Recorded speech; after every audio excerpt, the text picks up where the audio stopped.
بسم الله الرحمن الرحيم. ألف لام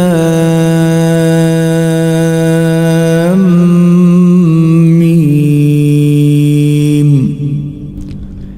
ذلك الكتاب لا ريب فيه هدى للمتقين الذين يؤمنون بالغيب ويقيمون الصلاة ومما رزقناهم ينفقون والذين يؤمنون بما أنزل إليك وما أنزل من قبلك وبالآخرة هم يوقنون أولئك على هدى من ربهم وأولئك هم المفلحون إن الذين كفروا سواء عليهم أأنذرتهم أم لم تنذرهم لا يؤمنون ختم الله على قلوبهم وعلى سمعهم وعلى أبصارهم غشاوة ولهم عذاب عظيم ومن الناس من يقول آمنا بالله وباليوم الآخر وما هم بمؤمنين يخادعون الله والذين آمنوا وما يخدعون إلا أنفسهم وما يشعرون في قلوبهم مرض فزادهم الله مرضا ولهم عذاب أليم بما كانوا يكذبون وإذا قيل لهم لا تفسدوا في الأرض قالوا إنما نحن مصلحون ألا إنهم هم المفسدون ولكن لا يشعرون وإذا قيل لهم آمنوا كما آمن الناس قالوا أنؤمن كما آمن السفهاء ألا إنهم هم السفهاء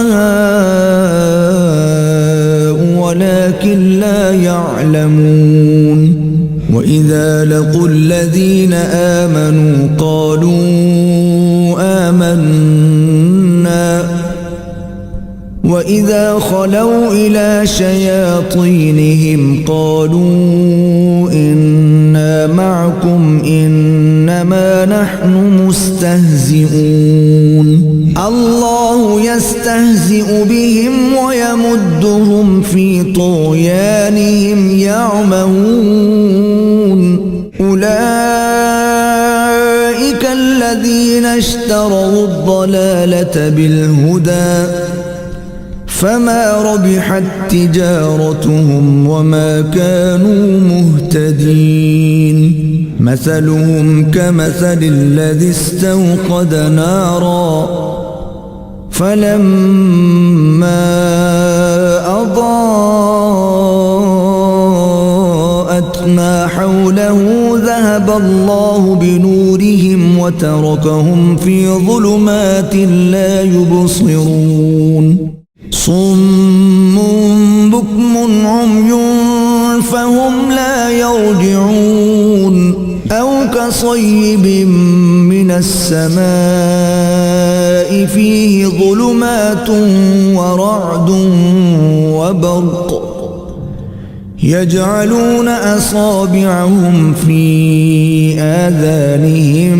من الصواعق حذر الموت والله محيط بالكافرين يكاد البرق يخطف أبصارهم كلما أضاء لهم مشوا فيه وإذا أظلم عليهم قاموا ولو شاء الله لذهب بسمعهم وأبصارهم إن الله على كل شيء قدير.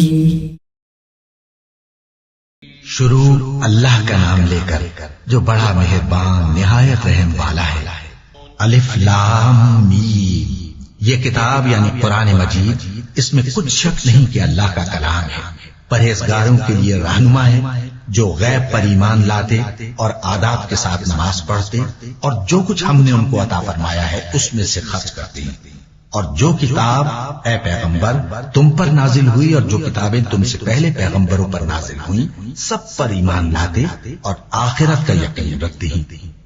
یہی لوگ اپنے پروردگار کی طرف سے آئی ہوئی ہدایت پر ہیں اور یہی لوگ کامیاب ہیں. جو لوگ کافر ہیں انہیں تم نصیحت کرو یا نہ کرو ان کے لیے برابر ہے. وہ ایمان نہیں لانے کے. اللہ نے ان کے دلوں اور کانوں پر مہر لگا رکھی ہے اور ان کی آنکھوں پر پردہ پڑا ہوا ہے اور ان کے لیے بڑا عذاب تیار ہے. اور بعض لوگ ایسے ہیں جو کہتے ہیں کہ ہم اللہ پر اور روز آخر پر ایمان رکھتے ہیں، حالانکہ وہ ایمان نہیں رکھتے. یہ اپنے خیال میں اللہ کو اور مومنوں کو دھوکہ دیتے ہیں مگر حقیقت میں اپنے سوا کسی کو دھوکہ نہیں دیتے اور اس سے بے خبر ہیں. ان کے دلوں میں کفر کا مرض تھا، اللہ نے ان کا مرض اور زیادہ کر دیا اور ان کے جھوٹ بولنے کے سبب ان کو دکھ دینے والا عذاب ہوگا. اور جب ان سے کہا جاتا ہے کہ زمین میں فساد نہ ڈالو تو کہتے ہیں کہ ہم تو اصلاح کرنے والے ہیں. دیکھو یہ بلا شبہ مفسد ہے لیکن خبر نہیں رکھتے. اور جب ان سے کہا جاتا ہے کہ جس طرح اور لوگ ایمان لے آئے تم بھی ایمان لے آؤ تو کہتے ہیں بھلا جس طرح بے وقوف ایمان لے آئے ہیں اسی طرح ہم بھی ایمان لے آئے. سن لو کہ یہی بے وقوف ہیں لیکن نہیں جانتے.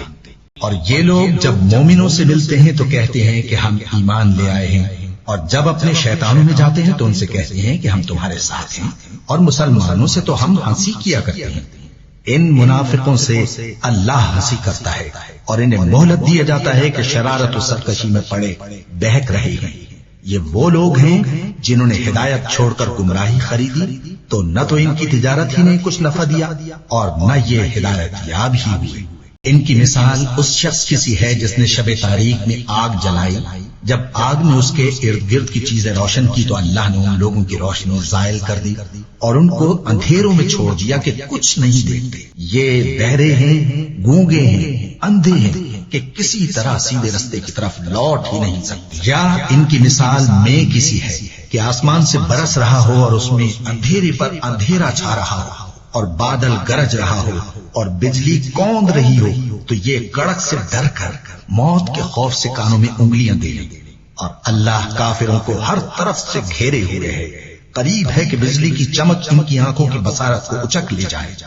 جب بجلی چمکتی اور ان پر روشنی ڈالتی ہے تو اس میں چل پڑتے ہیں اور جب اندھیرا ہو جاتا ہے تو کھڑے کے کھڑے رہ جاتے ہیں. اور اگر اللہ چاہتا تو ان کے کانوں کی سنوائی اور آنکھوں کی بینائی دونوں کو زائل کر دیتا.